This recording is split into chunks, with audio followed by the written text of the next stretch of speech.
बंदी छोड़ सतगुरु रामपाल जी परमेश्वर जी की जय हो। परमपिता परमात्मा, सारी सृष्टि के रचनहार, कुल मालिक, असंख्य ब्रह्मांडों के स्वामी, जगत गुरु, तीनों लोकों में प्रवेश करके सबका पालन पोषण करने वाले राजाधीराज, आत्माधार, नाथों के नाथ, देवों के देव, महादेव, सर्वेश्वर, महेश्वर, मृत्युंजय, अजरो अमर, आदि अनादि, सनातनी प्रभु, जगत पिता जगदीश्वर, श्री श्री 1008 की उपाधि के वास्तविक अधिकारी, अकाल मूरत, शब्द स्वरूपी राम, वासुदेव, सर्वगतम ब्रह्म, परम पूजे, प्रथम पूजे, परम संत, परम पुरुष, परम धनी, परम दयालु, सत्य कबीर, हक्का कबीर, अल्लाहु कबीर, अल्लाह ताला, जगत के तारणहार, जगत के मुक्तिदाता, जगत के जगन्नाथ, हारे के सहारे, हिंदुओं के राम, मुसलमानों के अल्लाह, सिखों के वाहिगुरु, ईसाइयों के मसीह, दया के सागर दयानिधि, करुणा के सागर करुणानिधि, स्वयंभू परिभू, असली लीलाधर, असली मर्यादा पुरुषोत्तम, दुख भंजन, कष्ट हरण, मंगल करण, संकट मोचन, सत्य नारायण, अविगत कबीर, आदि अनादि परमेश्वर, निर्विकार निर्विषम परमात्मा, संत श्रोमणी सतगुरु रामपाल जी परमेश्वर जी के चरण कमल में लाइव वीडियो देख रहे आप और हम सभी भाई बहनों का अनंत कोटि दंडवत प्रणाम। भाई और बहनों, आज के इस लाइव वीडियो में आपको दो बातें बताऊंगा। एक बात होगी जगत के लिए और एक बात होगी भगत के लिए। तो सबसे पहले आपको जगत से संबंधित बात बता देता हूं, उसके बाद में जो मेरे भगत भाई बहन हैं, जो परम पूज्य सतगुरु रामपाल जी परमेश्वर जी के शिष्य और शिष्याएं हैं, फिर उनका विश्वास बढ़ाने वाली एक बात बताएंगे। तो सबसे पहले देश और दुनिया के लिए वर्तमान में जो परिस्थितियां बन रही हैं वैश्विक स्तर पर, किसी से भी छुपी हुई नहीं है। पूरी दुनिया बारूद के ढेर पर बैठी है, कब चिंगारी लग जाए कोई भरोसा नहीं है। और ये बहुत जल्दी होने भी वाला है, क्योंकि इंसान ने प्रकृति के साथ में जो खिलवाड़ किया है, इंसानियत और मानवीयता के साथ में जो खिलवाड़ किया है, खामियाजा भी इंसान को ही भुगतना पड़ेगा। जो हैवानियत की हद पार की है, मांसाहार अपनाकर बेजुबान निर्दोष जानवरों का कत्ल करके, तो चुकाना भी इंसान को पड़ेगा। और समय भी आ गया है, वो ऐसी बात नहीं है, क्योंकि प्रकृति तो चुन चुन के अपना बदला लेती है। तो जो परिस्थितियां वर्तमान में बन रही हैं विश्व युद्ध की, धीरे धीरे पूरा विश्व दो खेमों में बढ़ता जा रहा है, और दूसरी तरफ प्रकृति की मार भी इंसान को साथ साथ झेलनी पड़ेगी। इंसान ने जो अपने खुद के पैर पे कुल्हाड़ी मारी है, भौतिकतावाद की आग में कूद के अपनी मनवांछित इच्छाओं की पूर्ति के लिए, उसका खामियाजा तो इंसान को वैश्विक युद्ध के रूप में भुगतना ही भुगतना पड़ेगा। शुरुआत हो चुकी है, अब इंसान बचने वाला नहीं है। कहीं जाके छुप जाना अब प्रकृति ढूंढ ढूंढ के निकालेगी, कोई नहीं बच पाएगा। और बचेगा कौन, वो भी आपको बताएंगे किस तरह के इंसान इस प्राकृतिक मार से बच सकते हैं। रूस यूक्रेन का युद्ध 1 साल से चल ही रहा है, और अभी 2 दिन पहले आपने देखा इजराइल और हमास के बीच में एक नया युद्ध शुरू हो चुका है। भारत समेत अमेरिका, कई देश इजराइल के समर्थन में आ गए हैं। तो जो मुस्लिम कंट्री हैं, सऊदी अरब वगैरह है, जो जिहादी कंट्रियां हैं, मुस्लिम कंट्रियां, वो हमास के समर्थन में आ गई हैं। पूरा विश्व दो खेमों में बंट रहा है, क्योंकि भविष्यवाणियां फैल नहीं हो सकती। इंसान ने जो बीज बोया है, फसल इंसान ही काटेगा। तो भयंकर मार पड़ने वाली है, भयंकर। और जब पड़ोसी की आग लगती है तो बराबर वाला भी घबराता है, डर उसको भी उतना ही सताता है। तो आने वाले दिनों में आप ये नंगा नाच देखोगे। हमास ने 5000 रॉकेट दागे, हजारों की संख्या में लोग मरे हैं, हजारों की संख्या में। फिर आज इधर से इजराइल ने दाग दिए, उनके हजारों लोग मर गए। तो युद्ध तो निश्चित है, युद्ध निश्चित है, इसमें कोई दो राय नहीं है। और जितने भी भविष्यवक्ता हैं जिन्होंने भविष्यवाणियां की हैं, उनमें सबसे अच्छे भविष्यवक्ता के रूप में फ्रांस देश के नास्ट्रेडमस को माना जाता है। उसके बाद बाबा वेंगा है, और भी बहुत सारे भविष्यवक्ता हैं। ये भारत वाले तो फालतू में वैसे भोगते रहते हैं, इनका कोई लेना देना नहीं है। ये तो दूसरे की भविष्यवाणियों को कॉपी कर करके बोलते हैं, बाकी इनके पास अपनी कोई भी दिव्य दृष्टि नहीं है। तो नास्ट्रेडमस ने जो भविष्यवाणियां की हैं, और उन भविष्यवाणियों का समर्थन यदि नास्ट्रेडमस का बाप कर दे, हाँ जी, नास्ट्रेडमस का बाप, और नास्ट्रेडमस का ही नहीं, पूरी दुनिया का बाप, पूरे ब्रह्मांड का बाप, पूरी सृष्टि का पिता, यदि उनका समर्थन कर दे कि ऐसा होगा, तो उसके अलावा फिर सृष्टि में कोई दूसरा पुरुष नहीं है जो उन घटनाओं को टाल सके, उन घटनाओं को रोक सके। और मैं बात कर रहा हूं, ये ज्ञानगंगा पुस्तक आप मेरे हाथ में देख रहे हैं। आप में से 90% लोग तो जान गए होंगे, पहचान गए होंगे कि किस महापुरुष ने, किस आदि पुरुष ने ये पुस्तक लिखी होगी। जी हां, परम पूज्य सतगुरु रामपाल जी भगवान, कल्कि भगवान, सत्यनारायण भगवान, समस्त देवी देवताओं व मानव जाति के भगवान सतगुरु रामपाल जी भगवान, जो 8 सितंबर 1951 से मानव रूप में लीला कर रहे हैं। यदि संत रामपाल जी किसी भविष्यवाणी का अपने इस अमर ग्रंथ ज्ञान गंगा में जिक्र कर दें, उसके बाद सृष्टि की ऐसी कोई शक्ति नहीं, ऐसी कोई ताकत नहीं, ऐसा कोई देव और महादेव नहीं जो उस घटना को घटित होने से टाल सके। और संत रामपाल जी ने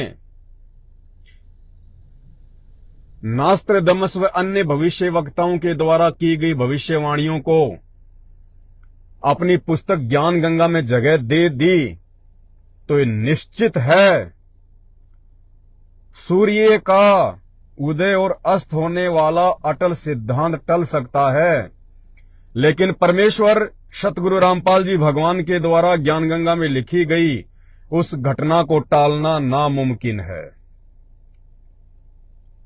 और बहुत सारे भविष्यवक्ताओं की भविष्यवाणियों को जो वर्तमान समय में घटित होनी है, भयंकर तांडव मचने वाला है, भयंकर विनाशकारी परिस्थितियों से देश और दुनिया को गुजरना है, प्राकृतिक तांडव मचने वाला है, अकाल पड़ेंगे, सूखे पड़ेंगे, भूकंप आएंगे, भयंकर महामारियां आएंगी, देश और दुनिया को अपनी औकात याद दिलाई जाएगी।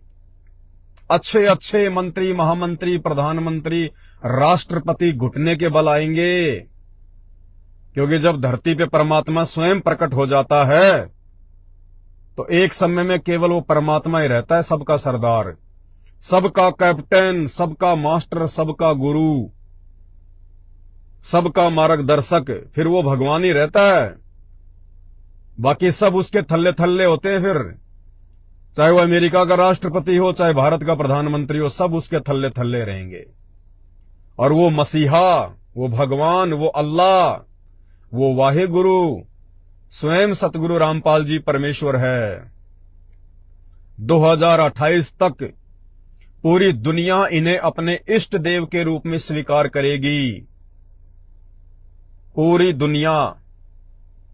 और उस मसीहा ने जो इस पवित्र पुस्तक ज्ञान गंगा में लिख दिया, और ये कोई सामान्य पुस्तक नहीं है ज्ञान गंगा, ये चारों वेदों से ज्यादा विश्वसनीय पुस्तक है, गीता जी से ज्यादा विश्वसनीय पुस्तक है, बाइबल से ज्यादा विश्वसनीय पुस्तक है, कुरान से ज्यादा विश्वसनीय पुस्तक है, गुरु ग्रंथ साहिब से कई गुना अधिक विश्वसनीय पुस्तक है ज्ञान गंगा। क्योंकि इसको स्वयं उस परमेश्वर ने अपने कर कमलों से लिखा है। और उन्होंने किन किन भविष्य वक्ताओं की भविष्यवाणियों का अपनी इस पुस्तक में समावेश किया है, अगर आपके पास उपलब्ध है तो पेज नंबर 157 खोल के देख लीजिएगा। संत रामपाल जी महाराज के समर्थन में अन्य भविष्य वक्ताओं की भविष्यवाणियां, 4-5 भविष्य वक्ता हैं, उनकी भविष्यवाणियों को संत रामपाल जी ने अपने इस पवित्र अमर ग्रंथ में जगह दी है। यानी डेफिनेटली वो घटनाएं घटेंगी। दुनिया की तो छोड़िए, ब्रह्मांड की कोई शक्ति उन घटनाओं को घटित होने से नहीं रोक सकती। ध्यान से सुनिएगा। नंबर 1, इंग्लैंड के ज्योतिषी कीरो ने सन 1925 में लिखी पुस्तक में भविष्यवाणी की है, 20वीं सदी अर्थात सन 2000 के उत्तरार्ध में, यानी सन 2000 के बाद, सन 1950 के पश्चात उत्पन्न संत, यानी 8 सितंबर 1951 में संत रामपाल जी भगवान धरती पे प्रकट हुए। ये उसी का समर्थन कर रहे हैं कि सन 1950 के पश्चात उत्पन्न संत की विश्व में एक नई सभ्यता लाएगा जो संपूर्ण विश्व में फैल जाएगी। यानी वो संत एक आध्यात्मिक जागृति को जन्म देगा जो पूरे संसार में फैल जाएगी। यानी उनका आध्यात्मिक ज्ञान पूरे जगत में फैलेगा। भारत का वह एक व्यक्ति सारे संसार में ज्ञान क्रांति ला देगा। भारत का वह एक व्यक्ति सारे संसार में ज्ञान क्रांति ला देगा। नंबर 2, भविष्य वक्ता श्री वेजी लेटिन के अनुसार 20वीं सदी के उत्तरार्ध में, यानी 1950 के बाद, विश्व में आपसी प्रेम का अभाव, मानवता का हास, माया संग्रह की दौड़, लूट एवं राजनेताओं का अन्यायी हो जाना आदि आदि बहुत से उत्पाद देखने को मिलेंगे। आप सब देख भी रहे हैं। परंतु भारत से उत्पन्न हुई शांति, भ्रातृत्व भाव पर आधारित नई सभ्यता संसार में देश, प्रांत और जाति की सीमाएं तोड़कर विश्व भर में अमन व चैन उत्पन्न कर देगी। यानी संत रामपाल जी परमेश्वर की तरफ स्पष्ट रूप से इशारा है कि वो जो अमर ज्ञान इस देश और दुनिया को देंगे, उस ज्ञान को उनके अनुयायी ग्रहण करके अपने जीवन में लागू करके जाति, पाति, धर्म, इन सब बेड़ियों को तोड़ देंगे और पूरे विश्व में एक बार फिर से भाईचारा और चैनो अमन होगा। नंबर 3, अमेरिका की भविष्यवक्ता जीन डिक्सन के अनुसार 20वीं सदी के अंत से पहले विश्व में एक घोर हाहाकार तथा मानवता का संहार होगा। वैचारिक युद्ध के बाद आध्यात्मिकता पर आधारित एक नई सभ्यता संभवतः भारत के ग्रामीण परिवार के व्यक्ति के नेतृत्व में जमेगी और संसार से युद्ध को सदा सदा के लिए विदा कर देगी।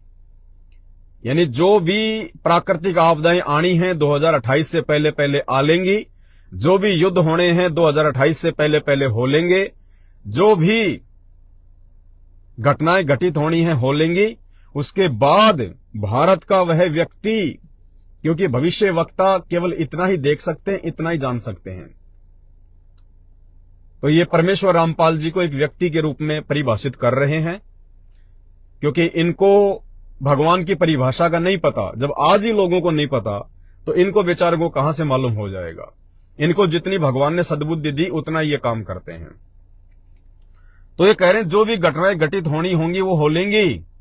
उसके बाद भारत का एक व्यक्ति जो आध्यात्मिक क्रांति लाएगा, जो पूरे विश्व में छाएगा, उसके बाद पूरे विश्व में शांति होगी, चैनो अमन होगा, और उसके बाद हजारों वर्षों तक युद्ध सदा सदा के लिए टल जाएंगे।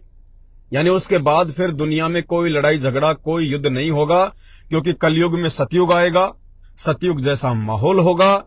और संत रामपाल जी का ज्ञान और उनकी शिक्षा, जब आप उनके प्रवचन सुनेंगे, आप उनके सत्संग सुनेंगे, तो आपको पता चलेगा कि संत रामपाल जी का ज्ञान लेने के बाद, उनके नियम फॉलो करने के बाद इंसान चींटी तक को नहीं सता सकता। किसी दूसरे व्यक्ति को सताने और मारने की तो बात कोसों दूर है। नंबर 4, अमेरिका के श्री एंडरसन के अनुसार 20वीं सदी के अंत से पहले या 21वीं सदी के प्रथम दशक में विश्व में सभ्यता का नंगा तांडव होगा। यानी जो वर्तमान समय चल रहा है ना, इसके लिए इशारा कर रहे हैं कि पूरे विश्व में सभ्यता का नंगा तांडव होगा। देख रहे हो ना आप, शहरों में, समुद्री इलाकों में, जो ये पर्यटक स्थल हैं, यहाँ पे कैसे बिकनी में लड़कियां घूम रही हैं, कोई शर्म नहीं, कोई लोकलाज नहीं, नंगी होके घूम रही है वहां पे, फैशन के नाम पे, सभ्यता के नाम पे। इस बीच भारत के एक देहात का एक धार्मिक व्यक्ति, यानी परमेश्वर रामपाल जी के ऊपर स्पष्ट संकेत, इस बीच भारत के एक देहात का एक धार्मिक व्यक्ति, एक मानव, एक भाषा और झंडा की रूपरेखा का संविधान बनाकर, यानी एक भाषा होगी, एक झंडा होगा। भाषा का मतलब उनका ज्ञान, यानी पूरे विश्व में संत रामपाल जी का ही तत्व ज्ञान होगा। यहां पे भाषा का मतलब है उनका ज्ञान, तत्व ज्ञान पूरे विश्व में होगा। और झंडा, झंडे का मतलब होता है एक छत्र राज्य, यानी केवल उन्हीं का साम्राज्य होगा पूरे विश्व पर, उन्हीं का ज्ञान होगा, वही पूरी दुनिया के सरदार होंगे। एक भाषा और झंडा की रूपरेखा का संविधान बनाकर संसार को सदाचार, उदारता, मानवीय सेवा एवं प्यार का सबक देगा। यह मसीहा सन 1999 तक विश्व में आगे आने वाले हजारों वर्षों के लिए धर्म व सुख शांति भर देगा।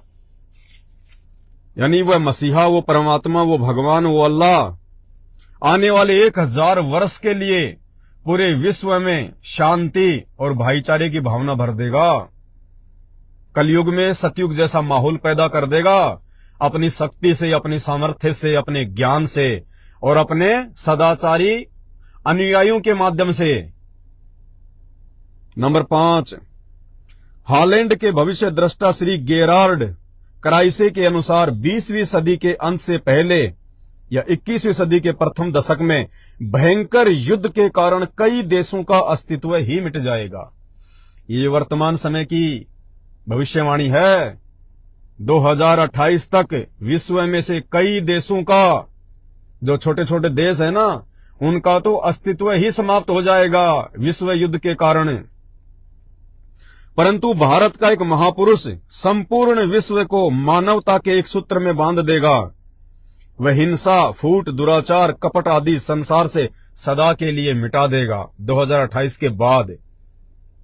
और 2028 से पहले ये प्राकृतिक मार तो दुनिया को झेलनी है। विनाशक परिस्थितियों का सामना तो करना ही करना पड़ेगा, क्योंकि जो दुष्ट व्यक्ति होंगे, जो दुराचारी होंगे, जो अधार्मिक होंगे, पापी होंगे, जो नास्तिक टाइप के व्यक्ति होंगे, उनका तो खात्मा निश्चित है। नंबर 6, अमेरिका के भविष्यवक्ता श्री चार्ल्स क्लार्क के अनुसार 20वीं सदी के अंत से पहले एक देश विज्ञान की उन्नति में सब देशों को पछाड़ देगा, अमेरिका। परंतु भारत की प्रतिष्ठा विशेषकर इसके धर्म और दर्शन से होगी, जिसे पूरा विश्व अपना लेगा। यह धार्मिक क्रांति 21वीं सदी के प्रथम दशक में संपूर्ण विश्व को प्रभावित करेगी और मानवता को आध्यात्मिकता पर विवश कर देगी। यानी मसीहा सतगुरु रामपाल जी परमेश्वर जी का अमृत ज्ञान पूरे विश्व को सोचने समझने पर विवश कर देगा। नंबर 7, हंगरी की महिला ज्योतिषी बोरिस्का के अनुसार सन 2000 ईस्वी से पहले उग्र परिस्थितियां, हत्या और लूटमार के बीच ही मानवीय सद्गुणों का विकास एवं भारतीय फरिश्ते के द्वारा भौतिकतावाद से सफल संघर्ष के फलस्वरूप होगा, जो चिरस्थायी रहेगा। इस आध्यात्मिक व्यक्ति के बड़ी संख्या में छोटे छोटे लोग ही अनुयायी बनकर भौतिकतावाद को आध्यात्मिकता में बदल देंगे।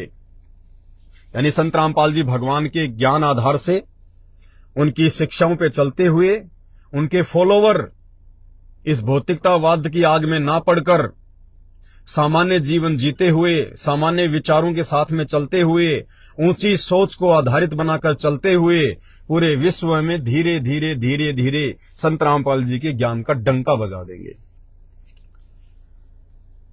नंबर 8, फ्रांस के डॉक्टर जूल वर्न के अनुसार सन 1990 के बाद यूरोपीय देश भारत की धार्मिक सभ्यता की ओर तेजी से झुकेंगे। सन 2000 तक विश्व की आबादी 640 करोड़ के आसपास होगी। देखो भविष्यवाणियां हैं ये आज से सैकड़ों वर्ष पहले की गई थी। और क्या कहा था इन्होंने कि सन 2000 तक विश्व की आबादी 640 करोड़ के आसपास होगी, और बिल्कुल साढ़े 6 करोड़ के 6.5 करोड़ के आसपास, सॉरी 650 करोड़ के आसपास, यानी 6.5 अरब के आसपास सन 2000 में भारत की पूरे विश्व की जनसंख्या थी। भारत से उठी ज्ञान की क्रांति नास्तिकता का नाश करके आंधी तूफान की तरह संपूर्ण विश्व को ढक लेगी। उस भारतीय महान आध्यात्मिक व्यक्ति के अनुयायी देखते देखते एक संस्था के रूप में आत्म शक्ति से संपूर्ण विश्व पर प्रभाव जमा लेंगे। और नंबर 9 और 10 महत्वपूर्ण है, ध्यान से सुनना। 10 नंबर की जो भविष्यवाणी है वो भारत के ऊपर है। 9 नंबर, फ्रांस के नास्ट्रेडमस के अनुसार विश्व भर में सैनिक क्रांतियों के बाद थोड़े से ही अच्छे लोग संसार को अच्छा बनाएंगे। यानी नास्ट्रेडमस के अनुसार विश्व में जगह जगह जो सैनिक क्रांतियां होंगी, यानी जो विश्व युद्ध होंगे, देश आपस में लड़ेंगे, झगड़ेंगे सीमाओं के लिए, कोई वीटो पावर के लिए, कोई हथियारों के लिए, कोई पदार्थों के लिए, कोई तेल के लिए। तो क्या कह रहे हैं, फ्रांस के नास्ट्रेडमस के अनुसार विश्व भर में सैनिक क्रांतियों के बाद थोड़े से ही अच्छे लोग संसार को अच्छा बनाएंगे। यानी सन 2028 से पहले पहले जितने भी कुकर्मी, अधर्मी और पापी इंसान हैं, उनका प्राकृतिक मार से और वैश्विक युद्ध से खात्मा हो लेगा। और उसके बाद थोड़े से ही लोग पूरे विश्व को अच्छा बनाएंगे। यानी उसके बाद धार्मिक व्यक्ति बचेंगे, अच्छे व्यक्ति बचेंगे। उनमें से 90% संत रामपाल जी की शरण में होंगे, और उन्हीं व्यक्तियों के माध्यम से फिर आगे पूरे विश्व को सतयुग में बदला जाएगा। कोई किसी को दुखी करने वाला नहीं होगा, कोई किसी को परेशान करने वाला नहीं होगा, बेवजह कोई किसी की संपत्ति नहीं हड़पेगा, कोई किसी की मां बहन बेटे के ऊपर बुरी नजर नहीं डालेगा। सब अपने अपने हिस्से का खाएंगे। अमीरी गरीबी का भेद समाप्त कर दिया जाएगा, जात पात का भेद समाप्त कर दिया जाएगा संत रामपाल जी भगवान के ज्ञान से। जिनका महान धर्मनिष्ठ विश्व विख्यात नेता 20वीं सदी के अंत और 21वीं सदी की शुरुआत में किसी पूर्वी देश से जन्म लेकर भ्रातृवर्ती का सौजन्यता द्वारा सारे विश्व को एकता के सूत्र में बांध देगा। संत रामपाल जी भगवान पे संकेत। नास्ट्रेडमस शतक वन श्लोक 50 में प्रमाणित कर रहा है। ये उसकी पुस्तक का है, शतक वन और श्लोक 50। 3 ओर से सागर से घिरे द्वीप में उस महान संत का जन्म होगा।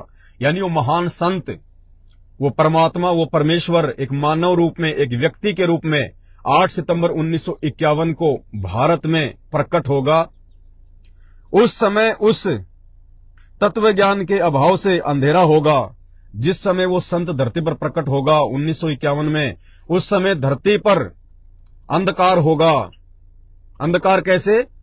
हर तरफ पाखंड फैल चुका होगा, किसी को भी धर्म की जानकारी नहीं होगी, सब अपने अपने अनुसार शास्त्रों की व्याख्या करेंगे, किसी को भी सतभक्ति की जानकारी नहीं होगी। नैतिकता का पतन होकर हाहाकार मचा होगा। वह सायरन यानी धार्मिक नेता गुरुवर अर्थात गुरु जी को श्रेष्ठ मानकर अपनी साधना करेगा तथा करवाएगा। वह धार्मिक नेता तत्वदर्शी संत अपने धर्म बल अर्थात भक्ति की शक्ति से तथा तत्व ज्ञान द्वारा सर्व राष्ट्रों को नत मस्तक कर देगा। यानी परमेश्वर रामपाल जी भगवान के ज्ञान में इतनी शक्ति और इतनी सामर्थ्यता होगी, पूरा विश्व एक दिन उनके चरणों में नतमस्तक होगा, पूरा विश्व। एशिया में उसे रोकना अर्थात उसके प्रचार में बाधा करना पागलपन होगा। विशेषकर एशिया महाद्वीप में परमेश्वर रामपाल जी भगवान के ज्ञान को रोकना कहते हैं पागलपन होगा, पागलपन। और अब देखिएगा नंबर 10, इजराइल के प्रोफेसर हरार के अनुसार, इजराइल के प्रोफेसर हरार की भविष्यवाणी को परमेश्वर रामपाल जी भगवान ने अपनी पुस्तक ज्ञानगंगा में जगह दी है। और इजराइल के प्रोफेसर हरार ने भारत के विषय में क्या भविष्यवाणी की है। अगर सतगुरु रामपाल जी भगवान ने इस भविष्यवाणी को ज्ञानगंगा में जगह दी है तो डेफिनेटली ये घटना घटेगी, कोई रोक नहीं सकता। ब्रह्मांड में ऐसी कोई शक्ति नहीं है।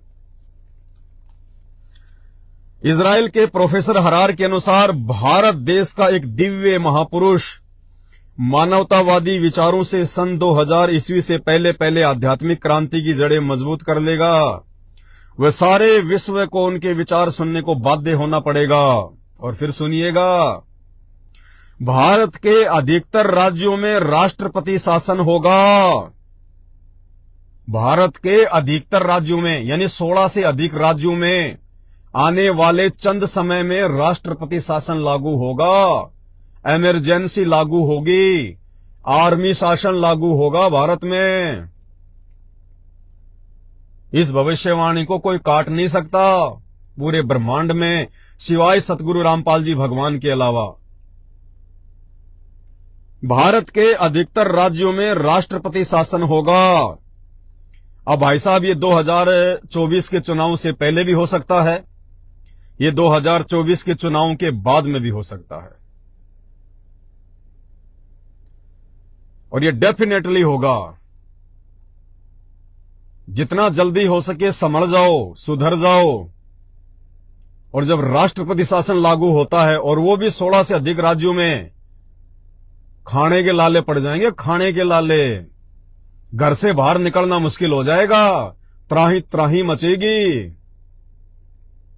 और ये घटित होके रहेगी घटना, ब्रह्मांड में कोई नहीं रोक सकता इसको, क्योंकि इस भविष्यवाणी को परमेश्वर रामपाल जी ने अपने अमर ग्रंथ विश्व की नंबर 1 पुस्तक ज्ञान गंगा में जगह दे दी।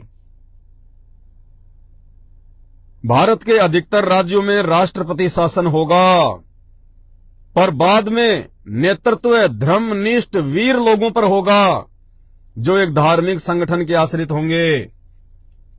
इमरजेंसी तो लग जाएगी भारत में, राष्ट्रपति शासन भी लागू हो जाएगा, त्राई त्राई भी मचेगी, गृह युद्ध भी होगा, लेकिन उसकी समाप्ति कैसे होगी ये राजनेता नहीं कर पाएंगे, भारत के राजनेता नहीं कर पाएंगे। उसके बाद में उन परिस्थितियों को शांत वो करेंगे जो संत रामपाल जी के फॉलोवर होंगे, जो संत रामपाल जी के अनुयायी होंगे, जो उनके वचनों पर चल रहे होंगे। वही लोग उन परिस्थितियों में सुधार करेंगे। दूसरी कोई औकात, कोई शक्ति ब्रह्मांड में नहीं है जो भारत में लगने वाली, भारत में लागू होने वाले राष्ट्रपति शासन को, इमरजेंसी को फिर कोई समाप्त कर दे। क्योंकि परिस्थितियां इतनी भयंकर हो जाएंगी, इतनी डरावनी होंगी, इतनी भयानक होंगी, जो लोग राष्ट्रपति शासन लागू करेंगे वो भी छोड़ छाड़ के भाग जाएंगे। उसके बाद भारत में उन उग्र परिस्थितियों को संत रामपाल जी भगवान के भगत, संत रामपाल जी परमेश्वर जी के भगत शांत करेंगे, और कोई दूसरा नहीं होगा। बहुत भयंकर तबाही मचने वाली है। ये भविष्यवाणियां आज से 400 साल पहले, 500 साल पहले मनोरंजन के लिए नहीं लिखी गई, और परमेश्वर रामपाल जी ने जिन भविष्य वक्ताओं की भविष्यवाणियों को अपनी पुस्तक ज्ञान गंगा में जगह दे दी, इस ब्रह्मांड में ऐसी कोई शक्ति नहीं है। ब्रह्मा विष्णु महेश दुर्गा काल तो बहुत छोटी चीज है, ब्रह्मांड में ऐसी कोई शक्ति नहीं है जो इन घटनाओं को घटित होने से रोक सके। ये डेफिनेटली होगा। भारत के अधिकतर राज्यों में यानी 16 से अधिक राज्यों में राष्ट्रपति शासन लागू होगा बहुत जल्दी। वो चाहे 2024 के चुनाव से पहले हो जाए या फिर 24 के चुनाव के बाद में हो जाए। और ये सारी घटनाएं 2028 से पहले पहले घटित होनी है। 2028 के बाद तो संत रामपाल जी कल्कि भगवान के रूप में पूरी दुनिया के सामने होंगे। पूरी दुनिया को उनके चरणों में नतमस्तक होना पड़ेगा, उनके ज्ञान को स्वीकार करना पड़ेगा। और भी बहुत सारी भविष्यवाणियां हैं और कई बातें इन्होंने लिखी है। एक दास ने आज से 5-7 दिन पहले बाइबल के ऊपर एक वीडियो बनाया था। बाइबल में न्याय के दिन मती नाम का कोई चैप्टर है, उसमें लिखा हुआ है कि जब वो मसीहा दुनिया के सामने प्रकट होगा संत रामपाल जी के विषय में, उस समय भारत की कैसी परिस्थितियां होंगी, पूरे विश्व की कैसी परिस्थितियां होंगी, कितनी भयानक और डरावनी परिस्थितियां होंगी। यानी चारों तरफ युद्ध का माहौल होगा, लड़ाई झगड़े होंगे, अकाल पड़ेंगे, सूखे पड़ेंगे, महामारियां फैलेंगी। गर्भवती औरत भी, यानी जिस औरत के गोद में बच्चा है छोटा, वो औरत उस बच्चे को फेंक के खुद अपनी जान बचाने को दौड़ेगी। ऐसी परिस्थितियां पैदा होंगी 28 से पहले पहले। जब ये परिस्थितियां पैदा होनी शुरू हो जाएं तो समझ लेना वो मसीहा, वो कल्कि भगवान संत रामपाल जी परमेश्वर अब पूरी दुनिया के सामने निकल के आने वाला है। और उसमें लिखा था फिर नीचे यीशु मसीह के द्वारा कि सूर्य का अस्त होना और उदय होना, जो उसका अटल सिद्धांत है, वो फैल हो सकता है, लेकिन मेरी बातें फैल नहीं हो सकती।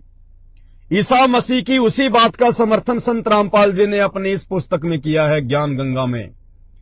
यानी बाइबल की जो भविष्यवाणी मुझ पवनदास के द्वारा आज से 5-7 दिन पहले की गई थी भाई और बहनों, उसमें से सुई की नोक जितना भी इधर उधर नहीं होगा। वो भयंकर तांडव, भयंकर परिस्थितियां देश दुनिया में मचेंगी, ऐसा ही होगा। क्यों? क्योंकि बाइबल की उसी भविष्यवाणी का समर्थन जो मुझ पवनदास के द्वारा की गई थी बाइबल में से देख के, उस भविष्यवाणी का समर्थन संत रामपाल जी भगवान ने ईसा मसीह का नाम तक लिख के, और वो चांद सूरज वाली बात भी लिख के जो उसी भविष्यवाणी में लिखी हुई है, संत रामपाल जी ने अपनी पुस्तक ज्ञान गंगा में जिक्र कर दिया। इसी पेज पर, पेज नंबर 159 क्या कहा है?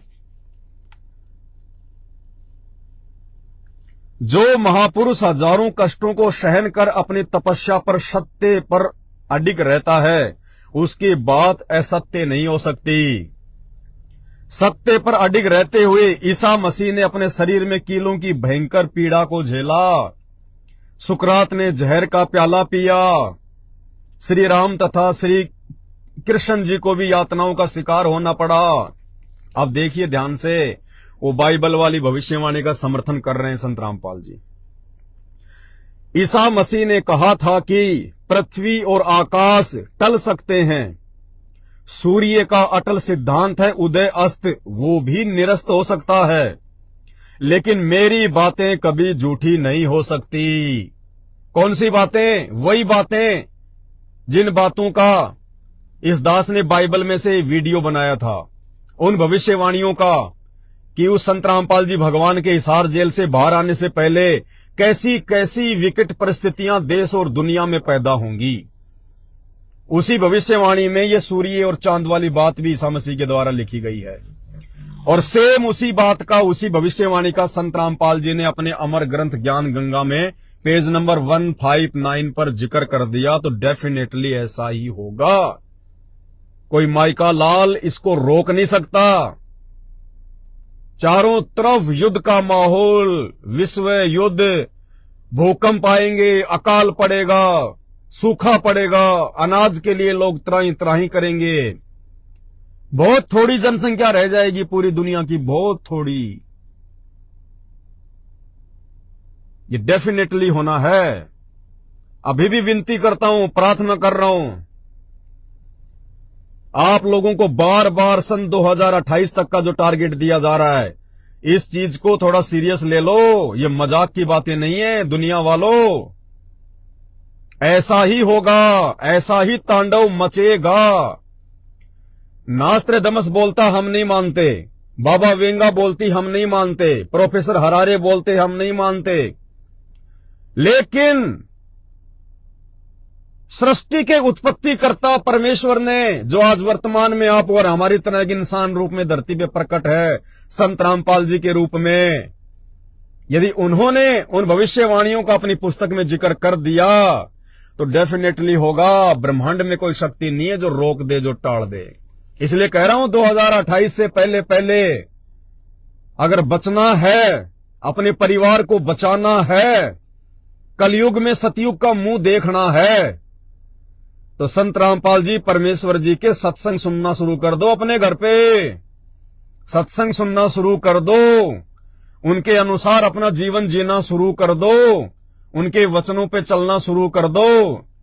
क्योंकि ये संत रामपाल जी कोई सामान्य व्यक्ति नहीं है, सामान्य पुरुष नहीं है। इन्हें जेल में देखने की भूल मत करो। ये वही है जिसे ईसाई अपना मसीह कह रहे हैं। दुनिया जिसको कल की भगवान के नाम से यूट्यूब पे ढूंढ रही है, मुसलमान जिसकी मस्जिदों में नमाज अदा करते हैं अल्लाह, वाहे गुरु, सिख भाई गुरुद्वारों में जिसे वाहे गुरु के नाम से पुकारते हैं, वो वाहे गुरु धरती पे आज संत रामपाल जी के रूप में प्रकट है। हिंदू जिसे अपना भगवान कहते हैं, परमात्मा कहते हैं, परमेश्वर कहते हैं, वो संत रामपाल जी ही है। और 2028 तक मजबूरी में जो जो लोग बचेंगे सबको उस मसीहा के चरणों में नतमस्तक होना पड़ेगा। बड़े बड़े देश उनके चरणों में नतमस्तक होंगे। तुम्हारी विज्ञान भी फेल हो जाएगी, तुम्हारी एस्ट्रोलॉजी भी फेल हो जाएगी, केवल परमेश्वर रामपाल जी के वचन सफल सिद्ध होंगे। ये डेफिनेटली है। अगर आप अपने और अपने परिवार का बचाव चाहते हो, सुरक्षा चाहते हो, तो आज से पहले आपने संत रामपाल जी को जितने भी कुशब्द कुवचन अपनी इस गंदी जुबान से कहे हैं, कमेंट्स के माध्यम से या अपने मानसिक सोच के माध्यम से या अपनी गंदी जुबान से, उनसे क्षमा याचना मांग लो जहां भी रहते हो अपने घर पे, और सत्संग सुनना शुरू कर दो। वरना तुम्हारे द्वारा निकाले गए एक एक शब्द 2028 तक कांटे की तरह चुभेंगे तुम्हें, कांटे की तरह। धरती पे कोई शक्ति नहीं है, कोई देव महादेव नहीं है जो तुम्हें उन विकट परिस्थितियों से बचा ले। और दूसरी बात, ये तो जगत वालों के लिए था, संभल जाएंगे तो अपना बचाव करेंगे, नहीं तो भाई कमर तो टूटनी है, इसमें कोई दो राय नहीं है। आकार मचेगा, भयंकर परिस्थितियां प्रकट होंगी। ऐसे ये दुनिया संत रामपाल जी को परमेश्वर के रूप में स्वीकार नहीं करने वाली। ये डेफिनेटली होगा, कोई माई का लाल रोक नहीं सकता, कोई शक्ति नहीं रोक सकती। अरे विज्ञान ने तो वैसे ही दुनिया के विनाश का सामान तैयार किया है।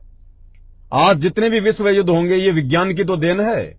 विज्ञान से कभी देश और दुनिया में शांति नहीं आ सकती, कभी भी, क्योंकि विज्ञान हमेशा विनाश का सामान तैयार करती है।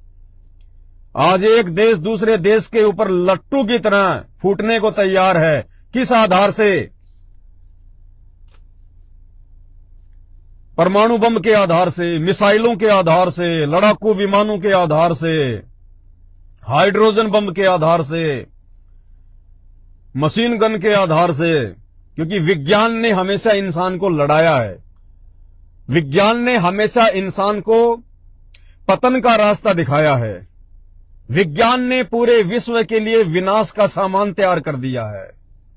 विज्ञान से कभी दुनिया में सुख शांति चैन अमन नहीं आ सकता। विज्ञान तो खुद एक बारूद है। और अब जब ये विज्ञान फटेगी, ये बारूद जब फटेगा, तो देखना किस प्रकार से दुनिया की जनसंख्या घटेगी।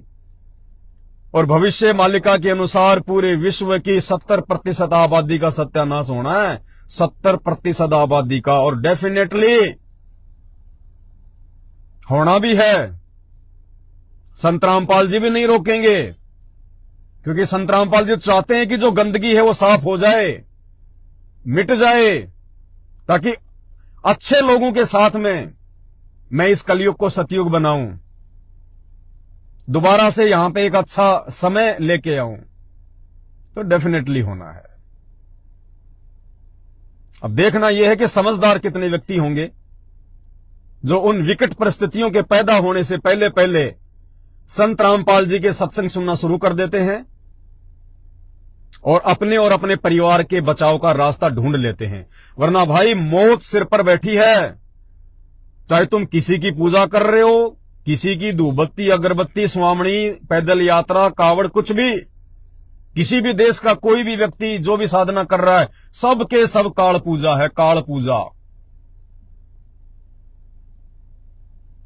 एकमात्र रक्षक पूरी दुनिया का यदि कोई है तो संत रामपाल जी है। तो ये तो जगत वालों के लिए एक चेतावनी थी। जो समझदार होगा वो तो इसको सीरियस ले लेगा और अपने आत्म कल्याण के लिए, अपने परिवार के बचाव के लिए संत रामपाल जी भगवान के प्रवचन सुनना शुरू कर देगा। और जो मूर्ख प्राणी है वो भाई अपनी कब्र खुद ही खोद लेगा और उल्टा सीधा बोल के। अब जो मेरे भगत भाई बहन हैं, जो परमेश्वर रामपाल जी भगवान के सत्संग व उनके ज्ञान आधार से उनके भगत हैं, उनके फॉलोवर हैं, जो परमात्मा को पहचान चुके हैं, जान चुके हैं, उनकी शरण में आके या संकल्प लेकर अपनी भक्ति कर रहे हैं, अपने मानव जीवन को सफलता की ओर लेके जा रहे हैं। अब उन सभी भगत भाई बहनों के लिए छोटा सा संदेशा। भाई और बहनों, आप सबको पता है 1-1.5 महीने पहले 8 सितंबर 2023 को हमारे परमपिता परमेश्वर सतगुरु रामपाल जी भगवान का प्रकट दिवस था। और प्रकट दिवस पर हमने उनके लिए एक बेड लगाया था, उनके विश्राम के लिए। हालांकि अब तो बहुत सारे घरों में लग चुके हैं, परमात्मा के बच्चे अपने परमात्मा को अपने घर पे विराजमान कर रहे हैं ज्ञान आधार से कि मोको कहां ढूंढे रे बंदे, मैं तो तेरे पास में। घटी हिम गंगा, घटी हिम जमुना, घटी हिम है जगदीश, सतगुरु तारेंगे। हम ना तो अपने गुरुदेव भगवान को जेल में देखते, ना हम अपने गुरुदेव भगवान को कहीं और देखते। हम अपने गुरुदेव भगवान को उनकी अमर वाणियों के अनुसार, उनके ज्ञान आधार से सदैव अपने हृदय में देखते हैं और अपने जो है घर में देखते हैं। जब भगत गुरु के वचनों पे चलता है तो गुरु साईं की तरह अपने भगत के साथ में रहता है। वो समर्थ परमात्मा है। तो 8 सितंबर को हमने परमेश्वर के लिए बेड लगाया और हम एक एसी भी लेके आए थे। हमने वो एसी भी लगाई। 2 टन की एसी लाए थे, 2 टन की हैवी एसी आती है। और यह भी आप सबको पता है कि 8 सितंबर से लेकर वर्तमान तक 24 घंटे एसी चलती है, 24 घंटे परमेश्वर की सेवा में। लाइट अगर कभी कभार 24 घंटे में 10-15 मिनट कट मार जाती है तो मात्र 10-15 मिनट ही एसी बंद होती है, अन्यथा एसी 24 घंटे चलती है। 2 टन की एसी है। अब आप कहोगे इसमें क्या आश्चर्य वाली बात है भाई, इसमें क्या विश्वास बढ़ाने वाली बात है? तो आप ध्यान से सुनिए। कहते हैं संगत माही कुसंगत उपजे, जैसे बन में बास, आप घिस घिस आग लगा ले करे बनखंड का भी नाश। कुछ एक मंदबुद्धि प्राणी, कुछ एक छोटी और घटिया सोच के प्राणी हर समय रहते हैं, वो आगे भी रहेंगे। जब संत रामपाल जी भगवान आश्रम में बैठ के ज्ञान दिया करते थे, उस समय भी कुछ 5-10 ऐसे घटिया छोटी सोच और मानसिकता वाले व्यक्ति उनके आसपास रहा करते थे। कल को संत रामपाल जी आ जाएंगे, फिर भी 1-2 तो ऐसा काल प्रेरित व्यक्ति रहता ही रहता है। ऐसे ही जब साध संगतियां शुरू हुई तो ज्यादातर आत्माएं तो अपने आत्म कल्याण के लिए साध संगतियों से जुड़ी, आज भी जुड़े हुए हैं लाखों की संख्या में, और अपने आत्मिक उद्धार के लिए निरंतर आगे बढ़ रहे हैं। उन आत्माओं को राग द्वेष, लड़ाई झगड़े, निंदा बिंदा, ईर्ष्या, इनसे कोई लेना देना नहीं है। ये सारी चीजें छोड़ के तो हम सतगुरु रामपाल जी भगवान के मार्ग में आए हैं, भक्ति करने के लिए निकल पड़े हैं। और उन्हीं चीजों का यदि हम समावेश अपने जीवन में करेंगे तो हमसे बड़ा कोई गधा नहीं, कोई दुष्ट नहीं। लेकिन 1-2% ऐसी निकम्मी आत्माएं आपको हर जगह देखने को मिलेंगी। और ऐसी जो निकम्मी आत्माएं थी साध संगतियों में, तो समय समय पर परमेश्वर ने उन मूर्खों का साध संगतियों से सफाया भी किया है। जैसे पिछले 8 वर्षों से साध संगतियां चल रही हैं और 8 वर्षों में 8 बार ये परीक्षाएं हो चुकी हैं। हर साल परमात्मा साध संगतियों से कूड़े करकट की, कचरे की छटनी करता है और 2 4 5 10 2 4 5 10 हर बार साध संगतियों से कूड़ा करकट बाहर निकलता है। 2022 के लास्ट में जब दास जेल चला गया था, तो परमात्मा ने उस समय सबकी परीक्षा ली और जो गंदगी थी, जो कचरा था, जो राग द्वेष से भरे हुए थे, जो ईर्ष्यालु प्रवृत्ति के लोग थे, जिनका मकसद भक्ति और भगवान नहीं खाली मान बढ़ाई था, इज्जत पाना था, परमात्मा ने उन सब के लात मारी। वो सारा का सारा कूड़ा करकट साध संगति रूपी उस परिवार से परमात्मा ने बाहर निकाल दिया और उस कूड़े करकट को वहीं फेंक दिया जहां पे उनकी जगह थी। सतलोक आश्रम मैनेजमेंट, सतलोक आश्रम हरियाणा, जहां पे कूड़े करकट की उपयुक्त जगह है, समुचित जगह है, उस कूड़े करकट को वहीं से परमात्मा ने उठा के फेंक दिया कि नालायको, मैंने तुम्हें इसी कूड़े करकट से उठा के साध संगतियों से जोड़ा था ताकि तुम अपने आप को शुद्ध कर लो, साफ सुथरा कर लो, भक्ति के लायक बना लो। लेकिन तुम्हारी तो आदत वो घटिया की घटिया, तुम तो कूड़े में ही राजी हो। एक छोटी सी कहानी दास को याद आ गई। एक ऋषि जी कहीं पे कोई तपस्या कर रहे थे, तो पास में ही एक चुईया थी, छोटी सी चुईया।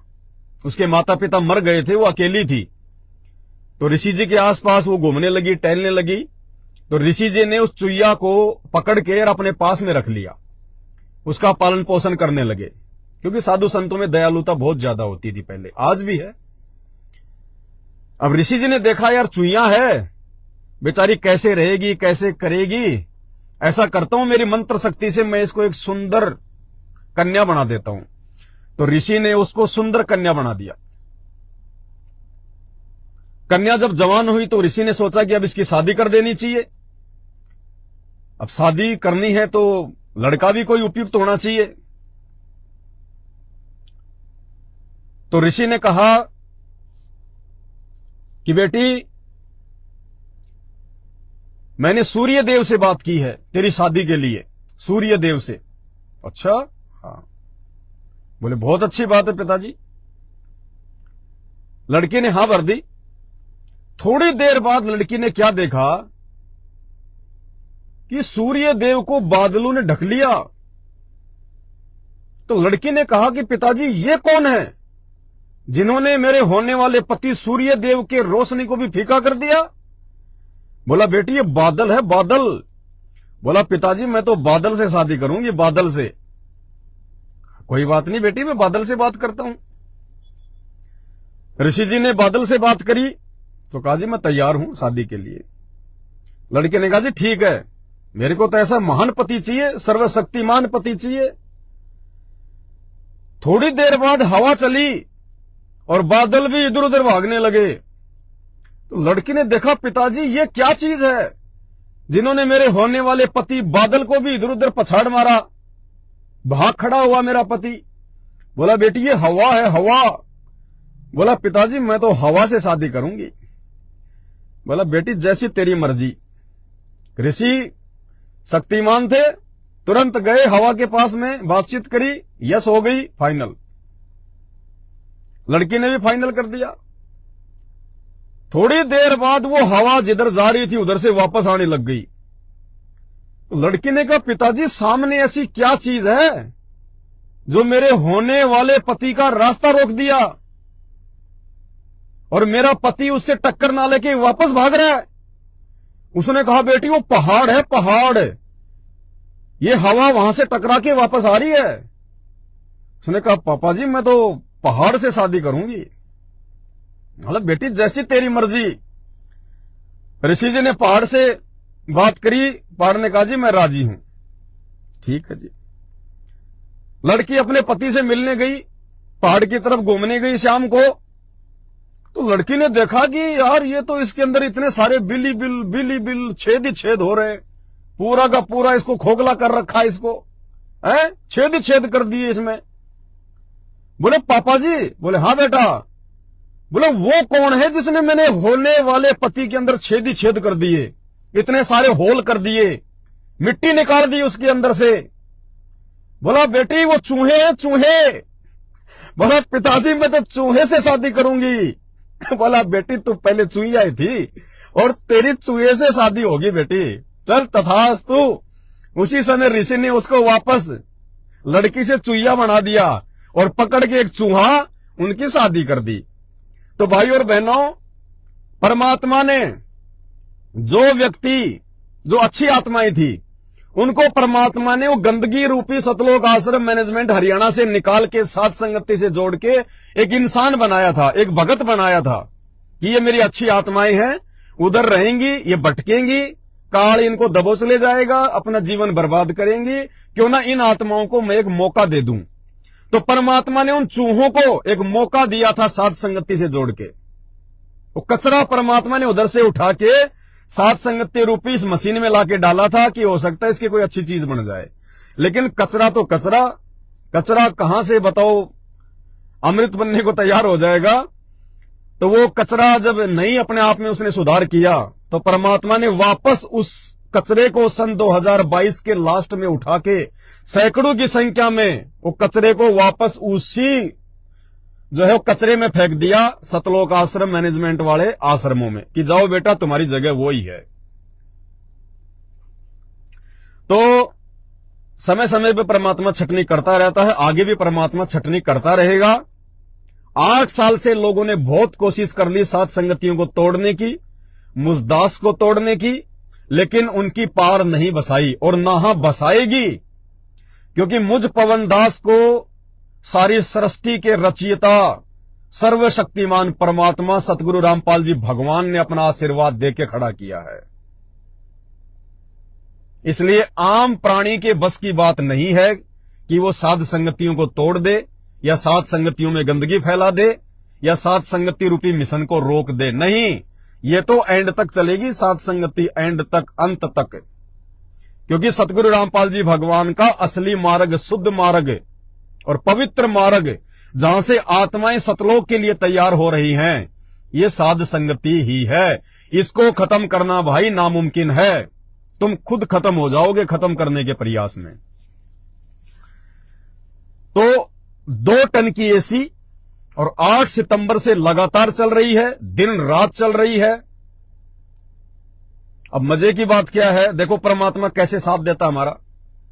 तो कुछ एक साथ संगतियों में जो कचरा जो पैदा हो जाता है थोड़े थोड़े इक्के दुक्के, उन्होंने ये खुसर फुसर करना शुरू कर दिया था 1 महीने पहले, अभी 15-20 दिन पहले, कि पवन दास के घर में तो 24 घंटे एसी चलती है। 24 घंटे भाई एसी तो चलती है 24 घंटे, इसमें कोई दो राय नहीं है, लेकिन चलती है मेरे भगवान के लिए, मेरे गुरुदेव के लिए, मेरे परमात्मा के लिए। हम तो केवल उस एसी में थोड़ी बहुत देर रुकते हैं, या तो 5-10 मिनट सुबह शाम उनकी चरण सेवा करनी होती है, या फिर परमेश्वर को भोग लगाना होता है।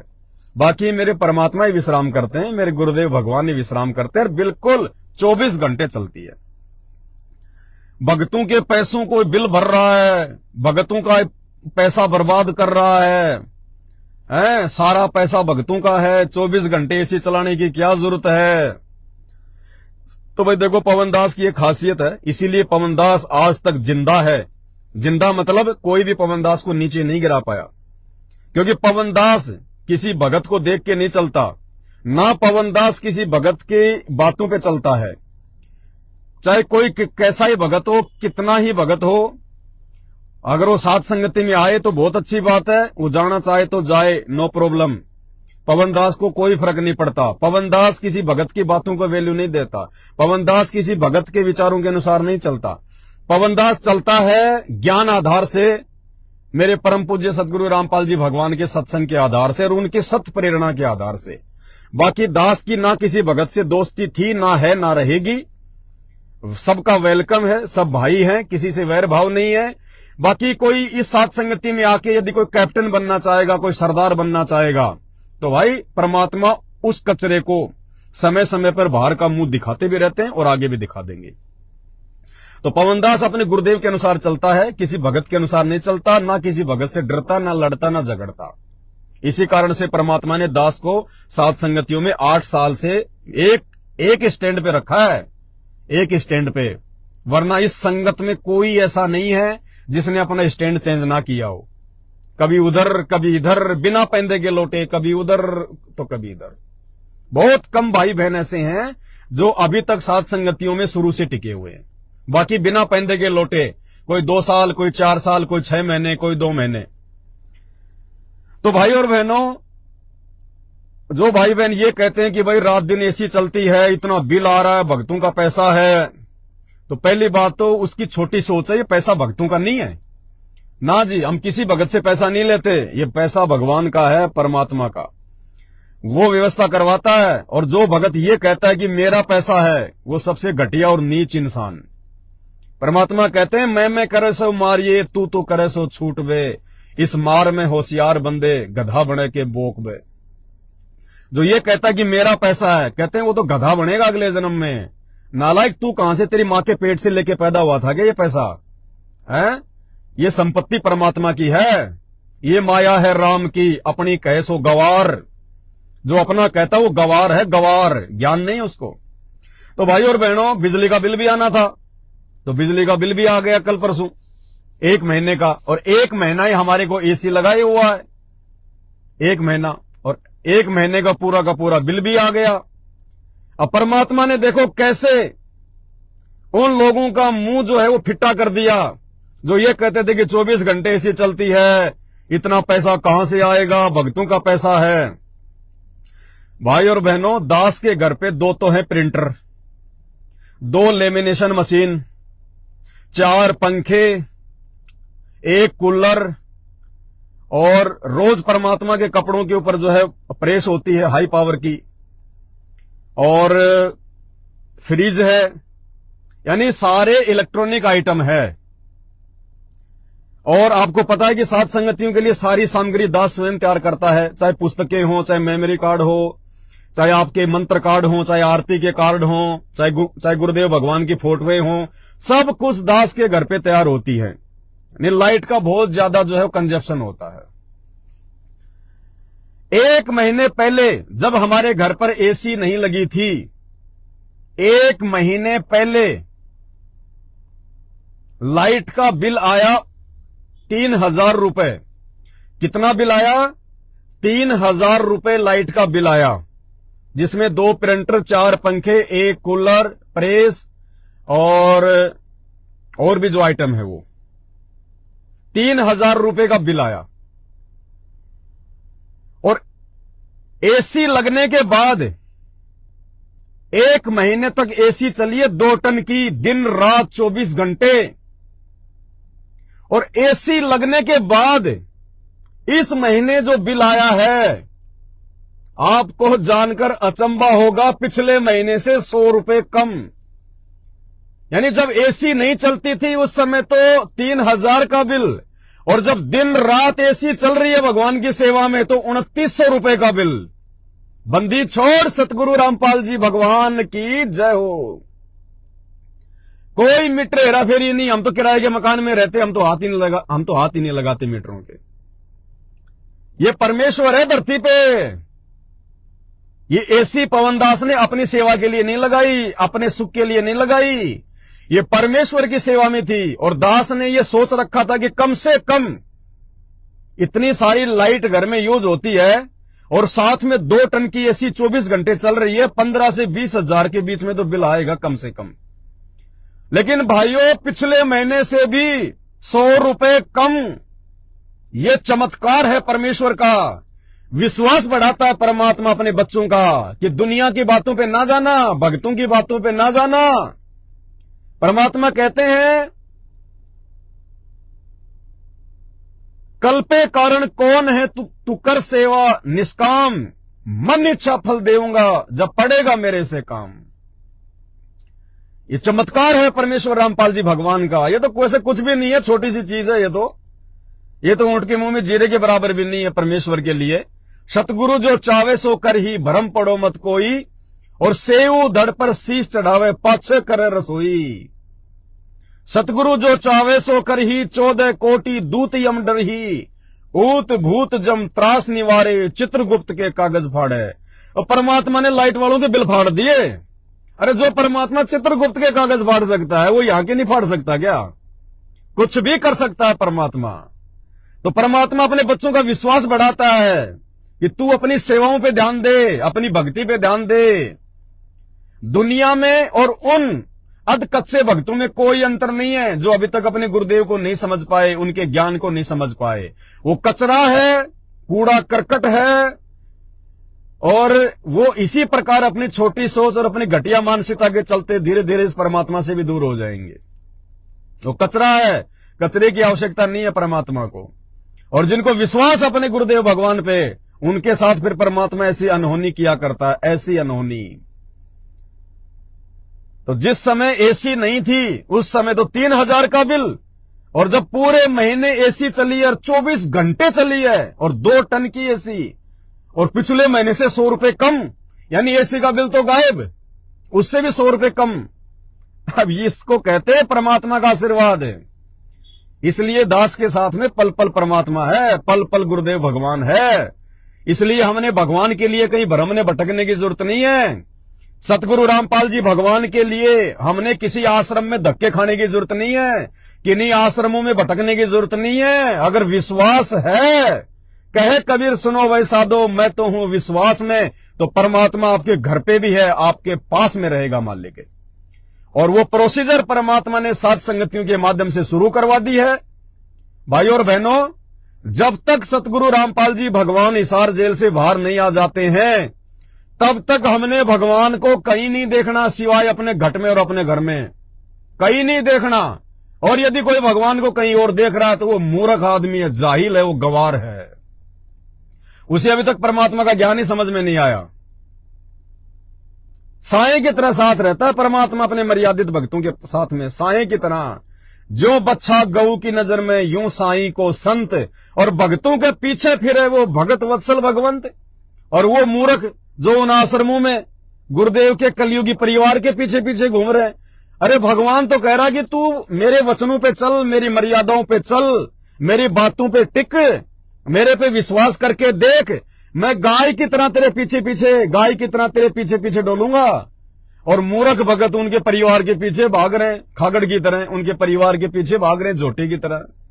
उल्टा उल्टा कनेक्शन हो रहा है। तो 24 घंटे परमात्मा साथ में है भाई, और अपने प्रत्येक उस सत्सेवक बच्चे के साथ में है जिसने गुरु को भगवान मान लिया, और गुरु को जिसने अपने घर पर विराजमान कर लिया, जो अपने गुरुजी को ना जेल में देखता है ना किसी आश्रम में देखता है। ठीक है, शारीरिक रूप से परमात्मा जहां बैठे वहां बैठे, नो ऑब्जेक्शन। वो परमात्मा तो इस समय परमात्मा ना जाने सृष्टि में कहां कहां कितने रूप बना के अपने बच्चों को ज्ञान दे रहा है। वर्तमान समय में वो परमात्मा सतलोक में भी बैठा हुआ है, सत्य पुरुष के रूप में। अगम लोक में अगम पुरुष के रूप में भी बैठा हुआ है सतगुरु रामपाल जी भगवान। अलख लोक में अलग पुरुष के रूप में भी बैठा हुआ है परमात्मा। वो परमात्मा दूसरे ब्रह्मांडों में भी ज्ञान प्रचार कर रहा है। वर्तमान में वो परमात्मा दूसरे लोकों में भी अपने भक्तों के पास, अपने बच्चों के पास में जो कभी उनसे बिछुड़ गए थे, उनको जा जाके संभाल रहा है। वो परमात्मा वर्तमान में ना जाने अपने सैकड़ों भक्तों का किसी न किसी रूप में कोई साथ दे रहा है। वर्तमान में एक रूप में वो जेल में भी बैठा हुआ है, एक रूप में अपने सभी सत्सेवक बच्चों के घरों पे भी है परमात्मा, और एक रूप में परमात्मा पृथ्वी पे जितने भी जीव हैं सबके घट में बैठा है परमात्मा। आत्म रूप सबके घट में बैठा है परमात्मा। ये ना सोचना कि खाली जेल में बैठे हैं गुरुजी, उस गुरुजी के अनंत रूप है। अनंत अनंत कोटि कलाओं का परमात्मा है ये, अनंत कोटि कलाओं का परमात्मा है। तो भाई और बहनों, जिन चंद लोगों ने संत रामपाल जी की आड़ में, जैसे उनके परिवार वाले और ये कोऑर्डिनेटर, इन्होंने जो धर्म को धंधा बना रखा है बेचारी भोली भोली आत्माओं को मूर्ख बना के, हमने उनके पीछे नहीं जाना, उनके पीछे नहीं डूबना। ये पिछली पीढ़ी का समय है। भगवान ने इतना ठोक के ज्ञान और शिक्षा इसीलिए दी है, किसी के झांसे में नहीं आना। अगर परमात्मा मान लिया अपने गुरु को, तो परमात्मा का कोई बेटा बेटी नहीं होता, परमात्मा की कोई पत्नी नहीं होती, कोई भाई नहीं होता, कोई परिवार नहीं, कोई रिश्तेदार नहीं। परमात्मा का अपना वो है जो उनके वचनों पे चलता है, जो उनके ज्ञान को आधार बना के चलता है, जो गुरु को भगवान मानता है, वो है परमात्मा का असली। और आने वाले समय में बहुत बड़ा धोखा खाएगी ये संगत जो आज उनके परिवार के पीछे अंधी होकर चल रही है।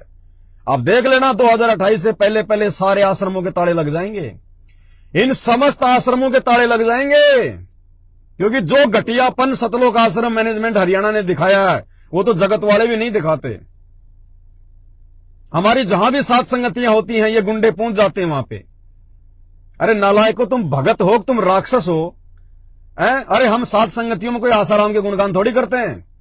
अरे तुम्हारे गुरुजी संत रामपाल जी भगवान की जय जयकार करते हैं, उन्हीं को भोग लगाते हैं, उन्हीं की महिमा करते हैं, उन्हीं के शब्द गाते हैं, और तुम राक्षस स्वभाव को धारण किए हुए मनुष्य में नीच मूड, तुम अपने गुरुजी की पूजा भी नहीं करने देते। तुमसे बड़ा राक्षस और कौन होगा धरती पे? तुमसे बड़ा अज्ञानी और कौन होगा धरती पे? अभी बंगाल में 3 दिन की सात संगति 7, 8, 9, बंगाल में 3 दिन की सात संगति 7, 8, 9, वहां पे ये लोग, जैसे इन लोगों को पता चला, वहां का एमएलए ले लिया, वहां का एमपी ले लिया और पुलिस प्रशासन को साथ में ले लिया। पुलिस वालों ने दारू पी रखी और सात संगति से एक दिन पहले आके उस भगत को डरा दिया, धमका दिया कि यहां पे सात संगति नहीं होनी चाहिए, वरना हमारे से बुरा कोई नहीं होगा, क्योंकि पैसे दे दा के सेट कर लिया प्रशासन। ये तो राक्षस हैं, इनको कोई फर्क तो पड़ता नहीं, गुरुजी के वचनों पे चलते नहीं।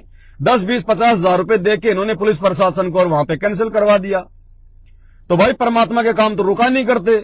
वहां से 100 किलोमीटर दूर परमात्मा के बच्चों ने दूसरी जगह ले ली, एक हॉल ले लिया।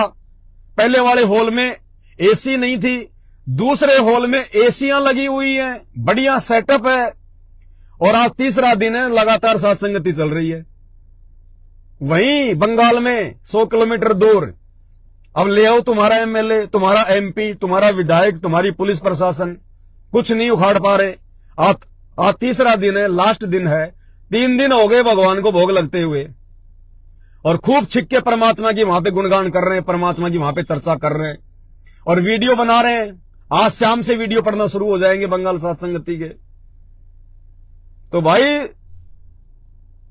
तुम काल के हो भाई, तुम डाल तो परमात्मा के बत्ते, तो परमात्मा के बच्चे पात पात।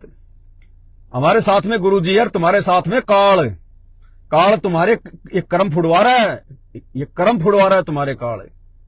आने वाले समय में जब काल तुम्हारी बुद्धि से हटेगा ना, तब तुम्हारी आंखों से आंसू नहीं सूखेंगे कि मूर्ख इंसानों, तुम किसका विरोध कर रहे थे?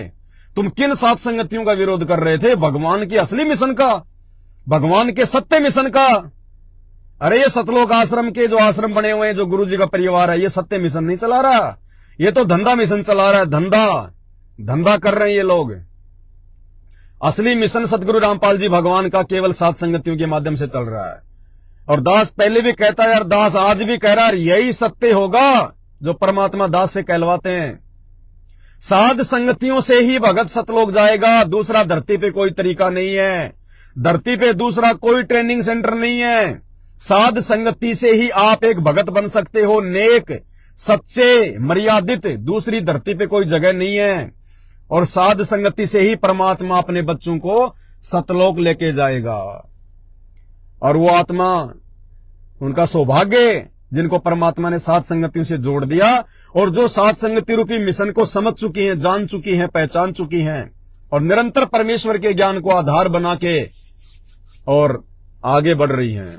बाकी रोग है यहाँ पे, जगत वालों से बुरी दुर्दशा संत रामपाल जी के भक्तों की होगी। 2028 से पहले जगत वालों से भी बुरी दुर्दशा संत रामपाल जी के उन 90% भक्तों की होगी जो राक्षस स्वभाव को धारण किए हुए हैं, जो सात संगतियों का विरोध करते हैं, जो बड़े बड़े स्टेडियम बनवा रहे हैं दुनिया के लिए, बैडमिंटन स्टेडियम बनवा रहे हैं। डट जाओ, रुक जाओ, ये काल तुम्हारा बनाएगा चिड़ी बल्ला। जो तुमने परमात्मा की ज्ञान को जो तोड़ मरोड़ के और जो तुमने फेंक दिया ना जगत वालों को प्रसन्न करने के लिए, अपने आश्रम चलाने के लिए, धनाना गांव वालों को खुश करने के लिए, जो तुमने परमेश्वर के ज्ञान विरुद्ध चलकर, परमेश्वर के विरुद्ध चलकर जो तुमने वहां पे एम्बुलेंस चला दी, जो तुमने वहां पे बसें चला दी फ्री, जो तुमने वहां बैडमिंटन के स्टेडियम बना दिए, राजनेताओं का आश्रम में समावेश कर दिया, भक्ति में तुमने अज्ञानता फैला दी है। आश्रमों के अंदर तुमने मेडिकल चेकअप शुरू कर दिए, आंखों का शिविर लगा दिया, दांतों का शिविर लगा दिया, तुमने आश्रमों को हॉस्पिटल बना दिया। तुम जिन जिन लोगों ने सहयोग किया है, परमात्मा देख लेना आने वाले समय में 28 से पहले पहले उन भक्तों के घरों को हॉस्पिटल बना देगा, उनके घरों को हॉस्पिटल, इनको हॉस्पिटल में एडमिट होना पड़ेगा। इतने कर्म बिगाड़ लिए इन लोगों ने परमात्मा के ज्ञान को तोड़ मरोड़ के। और बहुत विशेष दया, एक विशेष मेहर सतगुरु रामपाल जी भगवान की, जिन्होंने हम जैसे नीचों को ना जाने कौन से जन्म जन्मांतरों की हमारे कोई अच्छे कर्म, कोई अच्छी भक्ति सेवा रही होगी, जो परमेश्वर ने हाथ पकड़कर हमारे को उस गंदगी के ढेर से दूर कर दिया, उस मैनेजमेंट से दूर कर दिया, और परमात्मा ने एक निर्मल मार्ग से जोड़ दिया, साध संगति से जोड़ दिया। और भाई बहनों, साध संगतियों में अब हर जगह भटकने की जरूरत नहीं है, हर जगह मुंह मारने की जरूरत नहीं है। वैसे भी 2023 से, अब 1 नवंबर 2023 से उसी भगत के घर पे साध संगति होगी जो संभोग क्रिया से पूर्णतया दूर होगा, बिल्कुल रजोगुण से दूर होगा, जिसके घर में समुचित व्यवस्था होगी, भक्तों के लिए कोई असुविधा नहीं होगी, जिसका पूरा परिवार उपदेशी होगा, उसी भगत के घर पे साध संगति होगी। और ऐसे बहुत ही कम होंगे, इसलिए हर जगह साध संगतियां ना होंगी और ना आपने हर जगह साध संगतियों में जाना है, क्योंकि परमात्मा ने जो संदेश दिलवाने थे, जो बातें आप तक पहुंचानी थी, जो मर्यादाओं की जानकारी आपको देनी थी, जो सही और गलत की जानकारी देनी थी, आप भाई बहनों तक पहुंच चुकी है, पुस्तकें बन चुकी हैं, सामग्री पहुंच चुकी है।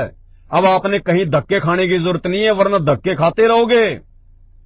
एक समय तक साध संगतियों के माध्यम से यदि परमात्मा ने आपको भगत बनाया है, अब यदि आप देखा देखी में चलोगे, भागा दौड़ में चलोगे, आवश्यकता से ज्यादा भागा दौड़ करोगे, तो काल आपको अपने लपेटे में भी ले लेगा। ये भी ध्यान रखना, अति हर चीज की बुरी होती है। इसलिए अब वो समय आ चुका है, अब आपने साध संगतियों में ज्यादा जाने के बजाय, हर जगह साध संगतियों में जाने के बजाय, आपने ज्यादा से ज्यादा समय अपनी भक्ति को देना है, भक्ति को ज्यादा से ज्यादा परमात्मा के सुमरण को समय देना है।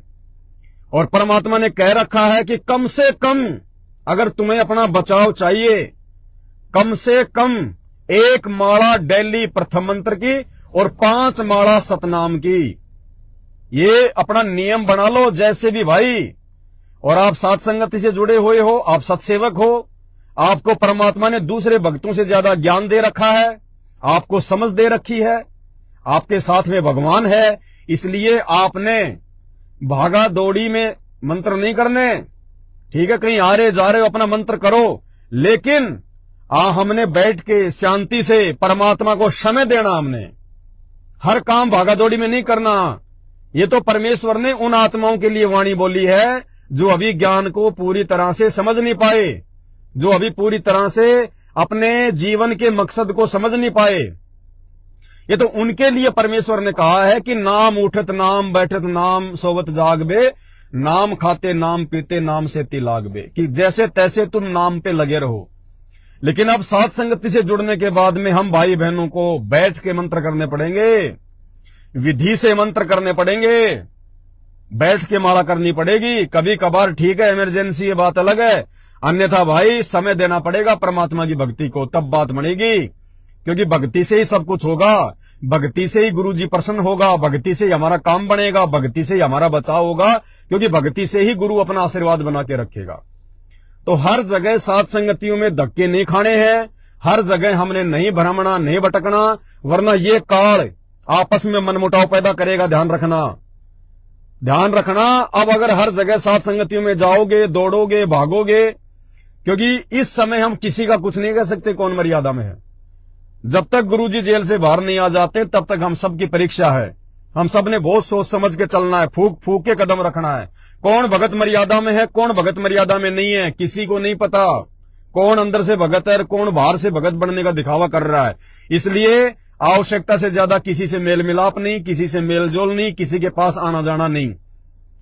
आपको जो भी मटेरियल देना था परमात्मा ने दे दिया, जो भी ज्ञान और समझ देनी थी साध संगतियों के माध्यम से दे दी है।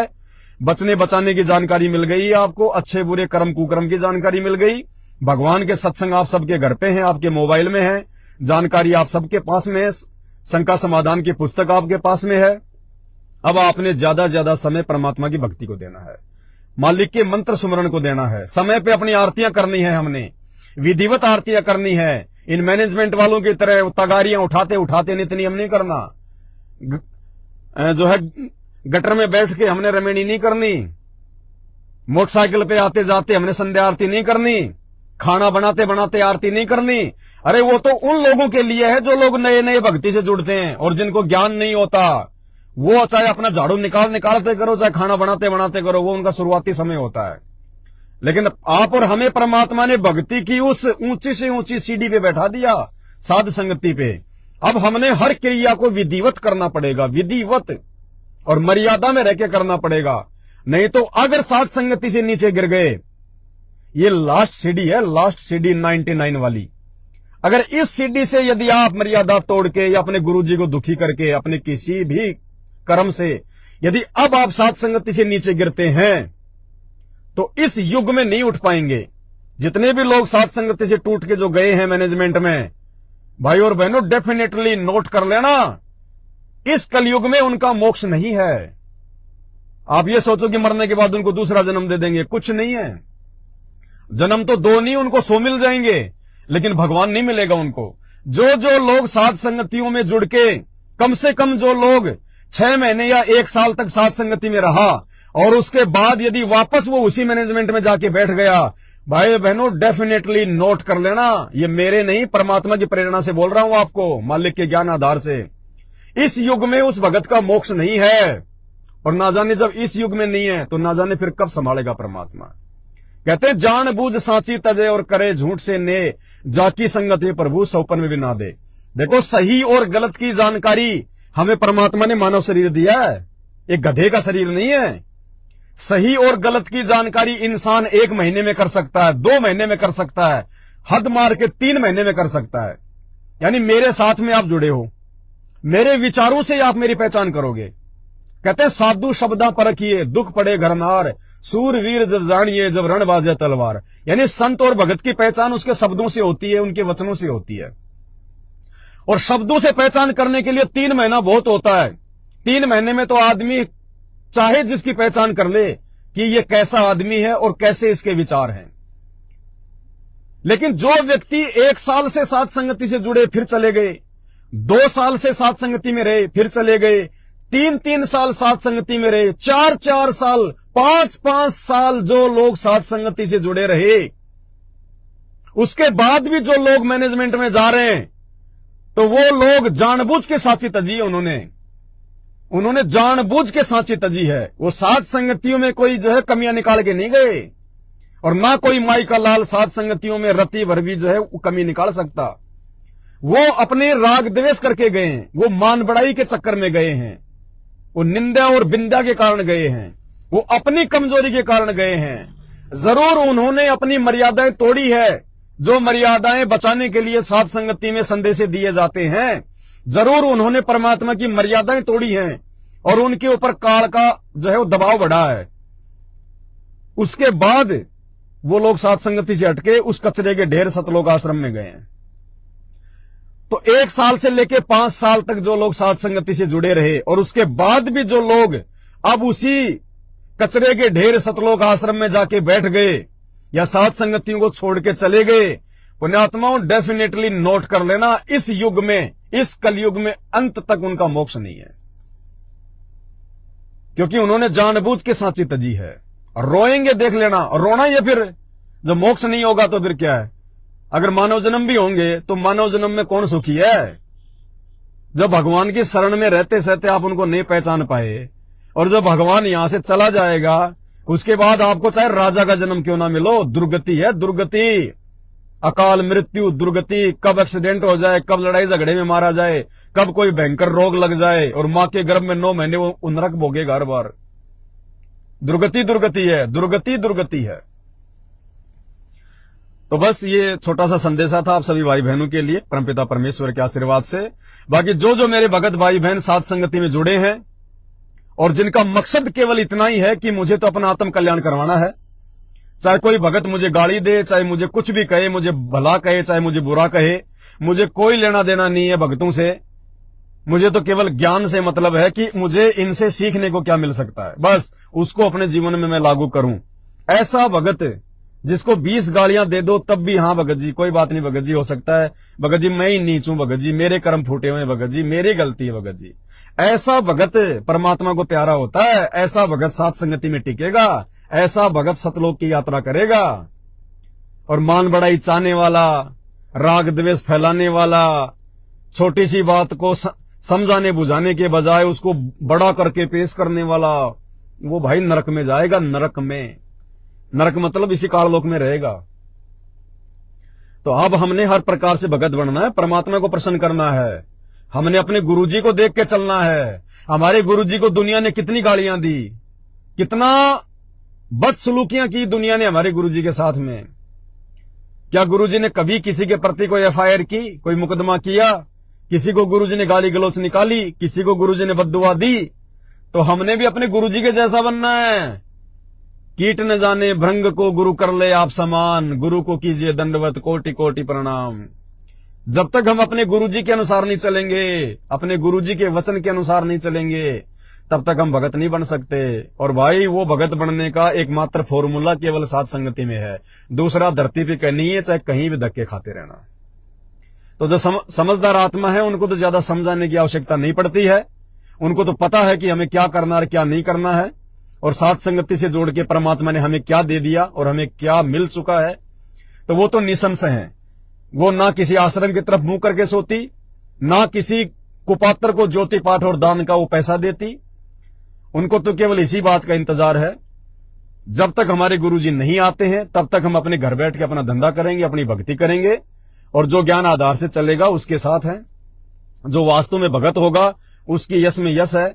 बाकी जो राग द्वेष रखेगा, निंदा चुगली मान बड़ाई ईर्ष्या, वो हमारा कुछ नहीं लगता, आउट, वो कचरा है।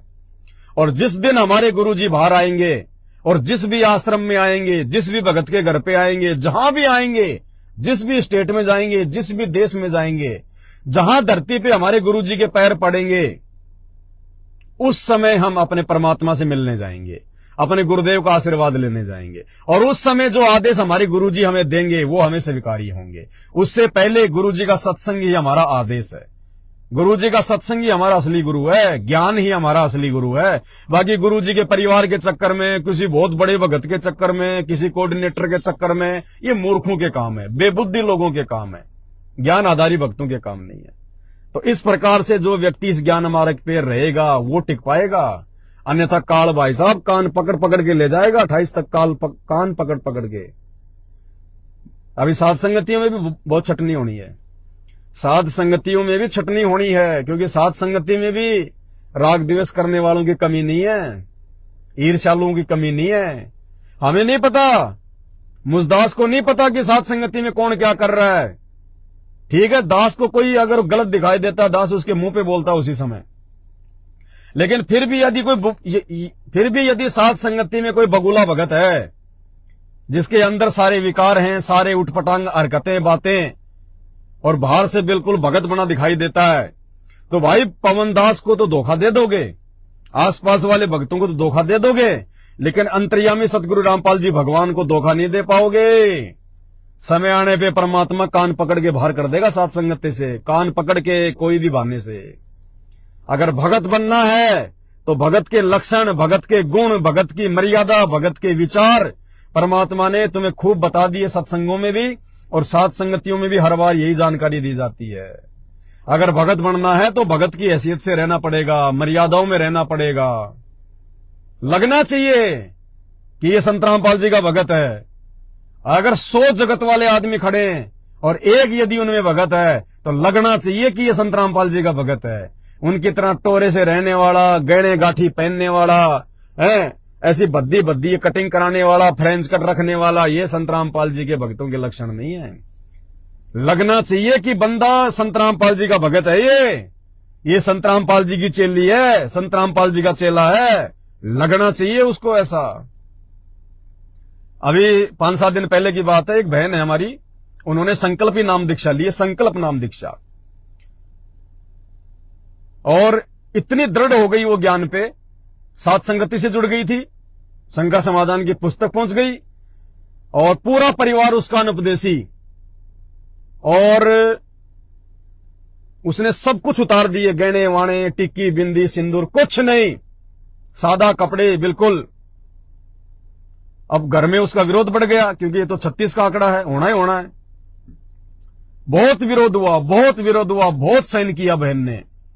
अंत में नौबत ऐसी आ गई, घर वालों ने निकाल दिया तो बहन वहां से उठा के थैला चल पड़ी अपने परमात्मा के भरोसे, और अपनी किसी भगत बहन के अपने जो है मतलब की मायके आ गई। अब मायके वाले भी वैसे ही अंडा दारू मांस खाने पीने वाले, वो भी परमात्मा के नाम से नफरत करते, वहां से भी बहन को निकाल दिया। वो बहन अपनी किसी बहन के पास चली गई, बहन ने भी नाम ले रखा है संकल्प, उसके पास रहने लग गई। अब पीछे से आपस में उसके मायके का ससुराल वालों का जो है वो वैचारिक युद्ध शुरू हो गया, क्योंकि दोनों जगत वाले, दोनों काल प्रेरित। बहन ने तो मना कर दिया कि भाई मैं तो नहीं रहूंगी बिल्कुल भी, मुझे तो भक्ति करनी है। ये तेरे जैसे पति, तेरे जैसे माँ बाप मैंने असंख्य कर लिए, पता नहीं मेरे कितने जन्म हो चुके हैं, कितनी बार तू मेरा बाप रह चुका, मैं तेरी बेटी रह चुकी, मैं तेरा बाप रह चुकी, तू मेरी बेटी रह चुकी। ऐसे पति ऐसे बाप मैंने असंख्य जन्मों में बहुत देख लिए। अब की बार मुझे तो मेरा पीछा छुड़वाना है, ज्ञान समझ में आ गया। अब उसके बाद में लगे भागने दौड़ने, बहन को ढूंढने, कहां है, क्यों चली गई। मालूम पड़ा कि वहां रह रही है अपनी बहन के पास में। तू आ जा, वहां क्यों चली गई, ये है वो है। बोला बिल्कुल नहीं आऊंगी, 1% नहीं आऊंगी, तेरा कुछ लेके नहीं गई, तेरे घर में थी तो नौकरानी की तरह मैं काम कर रही थी। तू क्या खा रहा था, क्या पी रहा था, क्या पूजा पाठ कर रहा था, मैंने तेरे को कभी मना नहीं किया।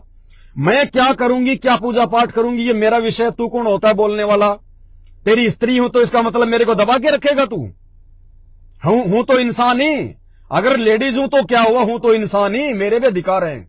लेकिन मैंने मेरे उन अधिकारों का भी कोई प्रयोग नहीं किया, नहीं तो 2 मिनट में तेरे ऊपर, तेरे परिवार के ऊपर दहेज का आरोप लगा के जेल की जो है वो चक्कियां पिसवा देती।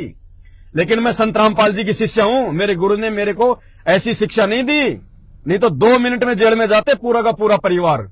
नारी उत्पीड़न के मामले में अंदर करवा देती, दहेज के मामले में अंदर करवा देती। लेकिन मेरे सतगुरु रामपाल जी भगवान ने मुझे ऐसी शिक्षा नहीं दी, और मैं सात संगति से जुड़ी हुई हूं। हम खुद जो है बल्कि मरने को तैयार हो जाएंगे, दूसरों को नहीं मारेंगे हम। तो बोला क्या करना, बोला तुझे। उसके पति ने कहा कि तुझे क्या चाहिए, देखो सरेंडर हो गया। अरे बहन ने जब दृढ़ता दिखाई भक्ति के लिए, तो परमात्मा पीछे खड़ा रहता है। जय तू चाले 1 कदम, मैं चालू कदम 60, जय तू हो जा काठ की, मैं हो जाऊं लोहे की लाट। जब बहन ने जब दृढ़ता दिखाई कि घर छूटे तो छूटे, भाई सात संगति में आके जो भजन गाते हैं ना, चाहे जग छूटो या घर रूठो, चाहे छूटो ये संसारा हो, सतगुरु जी धनाना वाले को हम आए हैं भोग लगाने को। अब जग रूठे या घर छूटे चाहे है, तो ये शब्द ऐसे नहीं गाने, शब्दों पे चलना भी है। तो बहन ने शब्दों पे चल के दिखाया, तो उसके पति सरेंडर हो गया, जो मतलब शेरशाह सूरी बन रहा था, औरंगजेब बन रहा था।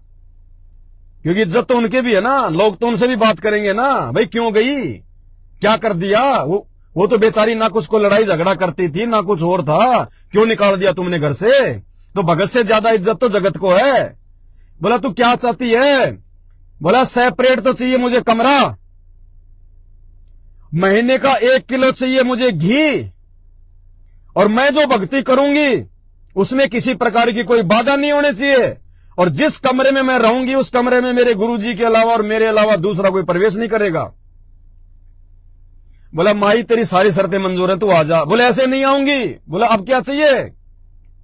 बोला भैया तू कोर्ट में चल, कोर्ट में चल, मैं वकील लेके आऊंगी, नोटेरी पे 500 रुपए के स्टाम्प पेपर पे लिखावट होगी कि आइंदा अगर मेरे साथ में कोई भी अप्रिय घटना घटित होती है तो उसका जिम्मेदार ये परिवार होगा पूरा, और उसकी 1 कॉपी मेरा वकील रखेगा, 1 कॉपी जो है बल्कि थाने में दूंगी, और 1 कॉपी मेरे भगत भाई के पास में रहेगी। कल को अगर मेरे साथ कोई अप्रिय घटना घट गई तो उसके जिम्मेदार तुम होगे, और पीछे से फिर कार्रवाई अपने आप हो जाएगी। तो बोला माई जैसा तू चाहेगी वैसा होगा। तो भाई और बहनों, जब हम परमात्मा के ऊपर दृढ़ होंगे, मालिक के ऊपर विश्वास रखेंगे, तब परमात्मा साथ देता है। आपके पति ने कह दिया फोटो नहीं रखनी है, दीपक नहीं जलाना है, हाँ जी नहीं जलाना नहीं जलाना, तो वो आपके ऊपर वो डबल शेर की जगह सवा शेर बन के बैठ जाएगा। अरे सारी बेड़ियां तोड़ दो, धरती पे भगवान है।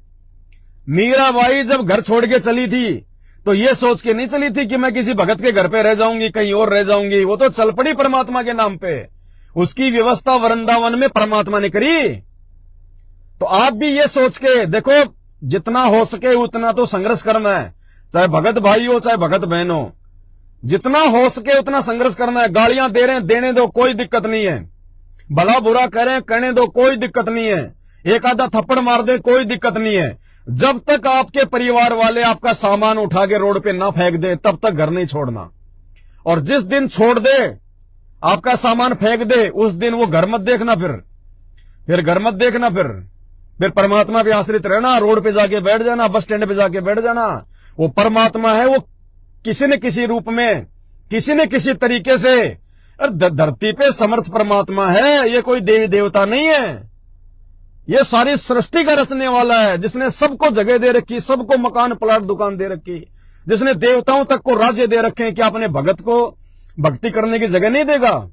फिर वो परमात्मा का काम है, फिर आगे उस पे आश्रित होके चलो। फिर वो चाहे किसी भगत को निमित्त बनाए, चाहे किसी भगत बहन को निमित्त बनाए, वो काम फिर उस परमात्मा का है। उसके नाम पे निकल जाओ, फिर उस घर से पीछे मुड़ के मत देखना। फिर वो जमीन जायदाद मकान कुछ नहीं देखना, फिर बाढ़ में जाए। हमारी सबसे बड़ी प्रॉपर्टी भक्ति है। और परमात्मा कहते हैं, नाम सहित बेवतन भला जो दर दर मांगे भिखा। कि जिस व्यक्ति के पास में नाम है, उसको यदि कोई देश निकाला दे दे तो भी परमात्मा कहते हैं उसको शुक्र मनाना चाहिए कि तेरे पास में नाम है, परमात्मा का भक्ति है। नाम सहित बेवतन भला जो दर दर मांगे भिखा। और क्या हुआ छत्र की छाया चाले यो राजपाट दिल्ली का। एक भगत को परमात्मा जो दे सकता है ना, उसको कोई सोच भी नहीं सकता, कल्पना भी नहीं कर सकते हम। तो भाई और बहनों, इतने दृढ़ जब तक हम अपने सतगुरु रामपाल जी भगवान पर उनकी भक्ति पे नहीं होंगे, तब तक बात नहीं बनेगी। और ये परीक्षाएं, इस प्रकार की परीक्षाएं माता बहनों के साथ में केवल उन्हीं माता बहनों के साथ में होंगी जो साध संगति से जुड़ी होंगी। सतलोक आश्रम मैनेजमेंट हरियाणा से जुड़ी हुई माता बहनों के सामने ऐसी कोई नौबत पैदा नहीं होगी। क्यों? क्योंकि जैसा उनका परिवार कहेगा वो वैसा ही कर लेंगी।